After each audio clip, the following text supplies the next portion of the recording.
નમસ્કાર મિત્રો, દેશ અને દુનિયા તેમજ ગુજરાતના મહત્વના સમાચારમાં આપનું સ્વાગત છે। આજના મહત્વના સમાચાર મેળવવા માટે વિડીયોને અંત સુધી જોતા રહો।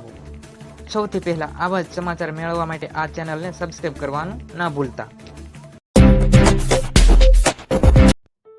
સમાચારમાં આગળ વાત કરીએ તો વાહન વ્યવહારને લઈને જોઈએ સૌથી મોટા સમાચાર। તો વાહન ચાલક મિત્રો, ગુજ્જુ માસ્ટર ન્યૂઝ ચેનલમાં આપનું હાર્દિક સ્વાગત છે। અને 2026ની અંદર ટ્રાફિકના નિયમો કેટલાક નવા બદલાઈ રહ્યા છે, તો તે વિશે આજે વિગતવાર ચર્ચા કરવાના છીએ।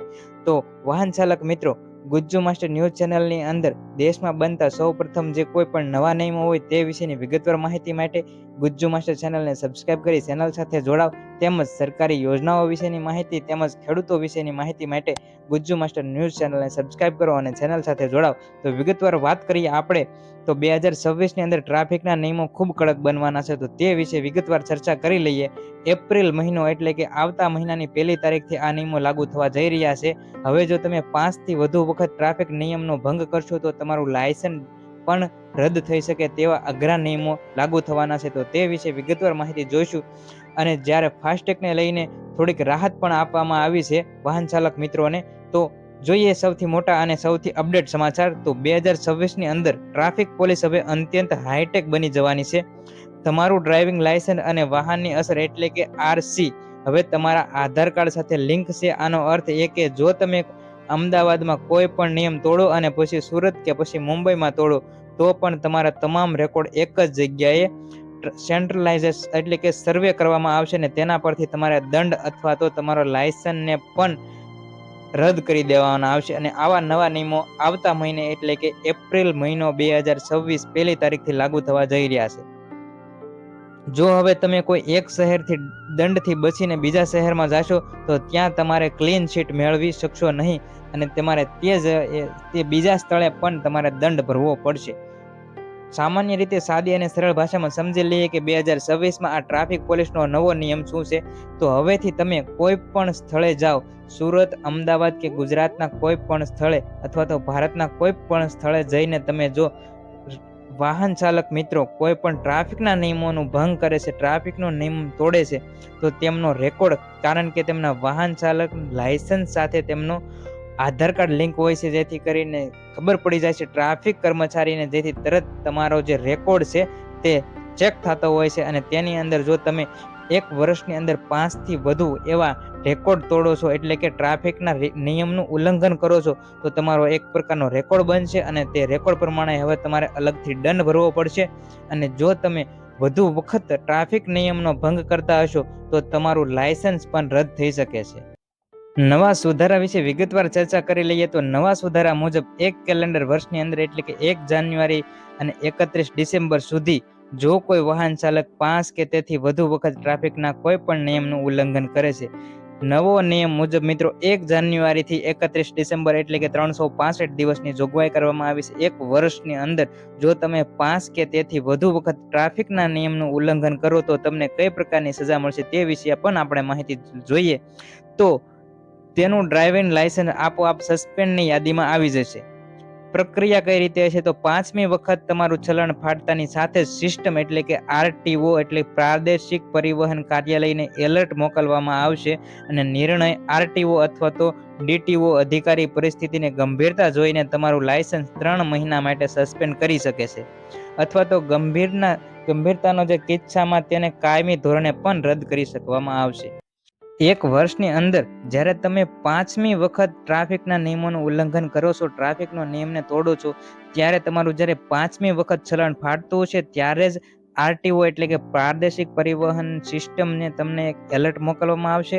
એટલે ત્યારબાદ જે આરટીઓ અને ડીટીઓ છે, જે અધિકારીઓ દ્વારા તમે 5 પ્રકારના કઈ રીતે ટ્રાફિકના નિયમો તોડ્યા છે તે પ્રમાણે તમારા જે ટ્રાફિકના નિયમો તોડ્યા છે તેના પર વિચારણા કરવામાં આવશે અને ત્યારબાદ તમારું 3 મહિના લાયસન્સ સસ્પેન્ડ થઈ જાય છે। અને જો તમારા જે ટ્રાફિક નિયમો તોડવાના ઈરાદા કોઈ ગંભીર બાબત જણાશે તો તમારું કાયમી લાયસન્સ પણ રદ થઈ શકે છે। આ હવે નવો નિયમ 2026માં ટ્રાફિકને લઈને લાગુ થવા જઈ રહ્યો છે અને આવતો મહિનો એટલે કે એપ્રિલ મહિનાની 1લી તારીખથી જ આ નિયમ લાગુ થવાનો છે। ત્યારબાદ સમાચારમાં આગળ વાત કરીએ તો વાહન ચાલક મિત્રો ફાસ્ટેગને લઈને કેટલાક નવા નિયમો બદલાયા છે તે વિશે પણ વિગતવાર ચર્ચા કરી લઈએ તો NHAI એટલે કે નેશનલ હાઈવે ઓથોરિટી ઓફ ઇન્ડિયાએ સ્થાનિક રહેવાસીઓ માટે દૈનિક મુસાફરો માટે ખાસ સ્થાનિક માસિક પાસ મેળવવાનું વધુ સરળ બનાવ્યું છે. તો જે સ્થાનિક ટોલ નાકો હોય છે, ટોલ ટેક્સ નાકો હોય છે, તેનેથી 20 કિલોમીટરની અંદર જે લોકો વસવાટ કરતા હોય છે તેમને ટોલ નાકો વારંવાર વટવું પડતું હોય છે. તો તેવા લોકો માટે રાહતના સમાચાર સામે આવ્યા છે. તો તે વિશે વિગતવાર માહિતી મેળવી લઈએ. તો માત્ર ને માત્ર 340 પ્રતિ મહિને અમર્યાદિત ટોલ પાસ મેળવી શકો છો તમે. જો હવે તમે ટોલ ટેક્સ એટલે કે ટોલ નાકાથી 20 કિલોમીટરની અંદર છો તો તમે 340 પ્રતિ મહિને એટલે કે એક મહિનાની અંદર 340 રૂપિયા કપાવીને તમે અમર્યાદિત ટોલ પાસ મેળવી શકો છો. જે અરજદારો ઘર ટોલ પ્લાઝાથી 20 કિમીની ત્રિજ્યામાં હોય, જે 20 કિમીના એરિયાની અંદર હોય ટોલ નાકાથી નજીક, તેવા લોકો માટે 340 રૂપિયાનો પાસ કઢાવવાનો આવશે અને તે અમર્યાદિત છે. એટલે કે તમે ગમે તેટલી વાર એક મહિનાની અંદર 340 રૂપિયા ભરી ગમે તેટલી વાર તમે તે ટોલ નાકા પરથી પસાર થઈ શકો છો. એ પણ નોંધવું જોઈએ કે આ સુવિધા ફક્ત ખાનગી વાહનો માટે છે. એટલે કે મિત્રો જે આપણી 4 વ્હીલ હોય છે તેની અંદર નેમ પ્લેટની અંદર સફેદ પ્રકારની નેમ પ્લેટ અને પીળા પ્રકારની નેમ પ્લેટ હોય છે. તો સફેદ નેમ પ્લેટ માટે જ એટલે કે ખાનગી વાહનો માટે જ આ સુવિધા ઉપલબ્ધ કરવામાં આવી છે. જ્યારે વાણિજ્ય વાહનો એટલે કે પીળી નંબર પ્લેટની ગાડી હોય તેની અંદર આ પાત્રતા રાખવામાં આવી નથી. જો તમારી પાસે ખાનગી વાહન છે, સફેદ નંબર પ્લેટ વાળી ગાડી છે તો અને તમારું ટોલ નાકું એટલે કે તમે ટોલ નાકાથી 20 કિલોમીટરના એરિયામાં રહ્યો છો અથવા તો તમારે કોઈ પણ ટોલ નાકા એવી જગ્યાએ રહો છો કે જ્યાં તમારે ટોલ નાકું વારંવાર ક્રોસ કરવું પડે છે, તો તમારે 340 રૂપિયાનો જે મહિનાનો પાસ છે તે તમારે કઢાવવો જોશે, જેથી કરીને તમે અમર્યાદિત સમય એટલે કે ગમે તેટલી વાર તે ટોલ નાકા તરફ પાસેથી તમે પસાર થઈ શકો છો. પાસ મેળવવા માટે તમારા વાહનમાં સક્રિય ફાસ્ટેગ પણ હોવું જરૂરી છે. તો ખાસ કરીને સક્રિય ફાસ્ટેગ હોવું જરૂરી છે અને સફેદ નેમ પ્લેટ વાળી ગાડી હોવી જરૂરી છે. એટલે કે ખાનગી વાહન તમારું હોવું જોઈએ. અને જો તમારી પાસે આ બે નિયમો છે તો તમે માત્ર ને માત્ર 340 રૂપિયામાં અમર્યાદિત, અને જો તમે 20 કિલોમીટરના એરિયામાં રહ્યો છો તો તમે અમર્યાદિત ટોલ નાકાનો પાસ તમે મેળવી શકો છો. સમાચારમાં આગળ વાત કરીએ તો હમણાં વિધાનસભાનું સત્ર ચાલી રહ્યું હતું અને દેશનું અંદાજપત્ર એટલે કે બજેટ રજૂ થયું હતું. તો વિધાનસભાની અંદર લગ્ન વિશે એક મહત્વનો નવો નિયમ લાગુ કરવામાં આવ્યો છે. અત્યાર સુધી જે ભાગીને છોકરા છોકરીઓ લગ્ન કરી લેતા હતા, હવે તે નહીં કરી શકે. તે વિશે એક મહત્વના નિયમો ઘડવામાં આવ્યા છે. તો તે વિશે વિગતવાર માહિતી જોઈ લઈએ. હર્ષ સંઘવીએ કહ્યું કે જૂની અને નવા નિયમોની અંદર 4 બાબતના સુધારા કરવામાં આવ્યા છે. લગ્ન વિષયક માહિતીની અંદર અગાઉ અરજી કરતી વખતે વર અને વધુના દસ્તાવેજ લેવામાં આવતા હતા. દસ્તાવેજ અપૂરતા હતા અને હાજરી વગર પણ લગ્ન થઈ શકતા હતા. અગાઉ ગ્રામ્ય લેવલે તલાટી પાસે સત્તા હતી, ત્યારે હવે નવા દસ્તાવેજની ચકાસણીમાં વધારે મજબૂત બનાવવામાં આવી છે. વર વધુની હાજરી ફરજિયાત કરી દેવામાં આવી છે અને તલાટી ઉપર અધિકારીને સત્તા પણ આપવામાં આવશે. તો લગ્ન વિશે એક નવા નિયમો બનાવવામાં આવ્યા છે. તો તે વિશે 4 બાબતો ઉમેરવામાં આવી છે. તો એક પછી એક આપણે વારાફરતી જોઈ લઈએ કે કઈ કઈ બાબતો હવે લગ્ન વિશે એટલે કે જે કોર્ટે આપણે લગ્ન કરતા હોય છે અથવા તો ભાગીને લગ્ન કરતા હોય છે એ વિશે એક નવા નિયમો બનાવવામાં આવ્યા છે. તે વિશેની માહિતી જોઈ લઈએ. નવા જે 4 નિયમો લાગુ કરવામાં આવ્યા છે તે પ્રતિ આપણે પ્રથમ નિયમ જોઈએ તો નોટરાઇઝેશન અરજી એટલે ઓળખના પુરાવા, લગ્ન નોંધણી અરજી બંને પક્ષકારો અને 2 સાક્ષીઓની સહી સાથે રજૂ કરવાના રહેશે. આ અરજી ફરજિયાતપણે નોટરાઇઝર હોવી જોઈએ. તેની સાથે પાસપોર્ટ ફોટા, ડ્રાઇવિંગ લાયસન્સ કે ફોટો ઓળખપત્ર જેવા સરકારી પુરાવા જોવા પડશે. ત્યારબાદ નિયમ નંબર 2 ઉમેરવામાં આવ્યો છે અને ખાસ સૌથી મહત્વનો ફેરફાર પણ આને કહી શકાય, માતા પિતાની જાણકારી અને દસ્તાવેજો. નવા સૂચિત નિયમો મુજબ વર વધુનું જાહેરનામું આપવું પડશે, ફરજિયાત છે. તેમણે આ લગ્ન અંગે તેમના માતા પિતાને જાણ કરી છે કે કેમ તે પણ પુરાવા જોઈશે. આ ઉપરાંત માતા પિતાના નીચે મુજબના દસ્તાવેજો પણ માંગવામાં આવશે. તો તે પણ આપણે જોઈ લઈએ. ત્યારબાદ માતા પિતાના આધાર કાર્ડ પણ આપવા પડશે. માતા અને પિતાના પૂરા નામ, સરનામા અને મોબાઈલ નંબર પણ ફરજિયાત આપવો પડશે. મોબાઈલ નંબરને પણ આપવો પડશે, જેથી કરીને માતા પિતાને પણ જાણ કરવામાં આવશે અથવા તો મેસેજ કરવામાં આવશે. નિયમ નંબર 3, રજિસ્ટ્રાર દ્વારા માતા પિતાને જાણ કરવામાં આવશે અને અરજી મળ્યા બાદ આસિસ્ટન્ટ રજિસ્ટ્રાર એટલે કે વર વધુના માતા પિતાને 10 કામકાજના દિવસોમાં જે એમને મેલ અથવા તો મેસેજ દ્વારા માહિતી મોકલવામાં આવશે. ભૌતિક માધ્યમથી જાણ કરવામાં આવશે. તમામ પૂરતા 30 દિવસ બાદ જ લગ્ન પ્રક્રિયા પૂર્ણ થશે. 10 દિવસની અંદર મિત્રો તમારા માતા પિતાને જો મેસેજ અથવા તો ફોન સંબંધિત માહિતી પોગાડવામાં આવશે અને તેમની સંમતિ આવશે, ત્યારબાદ 30 દિવસની અંદર જ તમારા મેરેજ થશે. આ જે નવો નિયમ છે, ખાસ મહત્વપૂર્ણ નિયમ બનાવવામાં આવ્યો છે, જેથી કરીને કોઈ પણ છોકરા છોકરી જો કોર્ટ મેરેજ કરવા ઈચ્છતા હોય અથવા તો ભાગીને લગ્ન કરવા ઈચ્છતા હોય તો તેમના માતા પિતાને 10 દિવસની અંદર જાણ કરવામાં આવશે અને તેમની સહમતિ મળતા ત્યારબાદ 30 દિવસની અંદર તમારા લગ્ન નોંધણી પ્રક્રિયા પૂર્ણ થશે.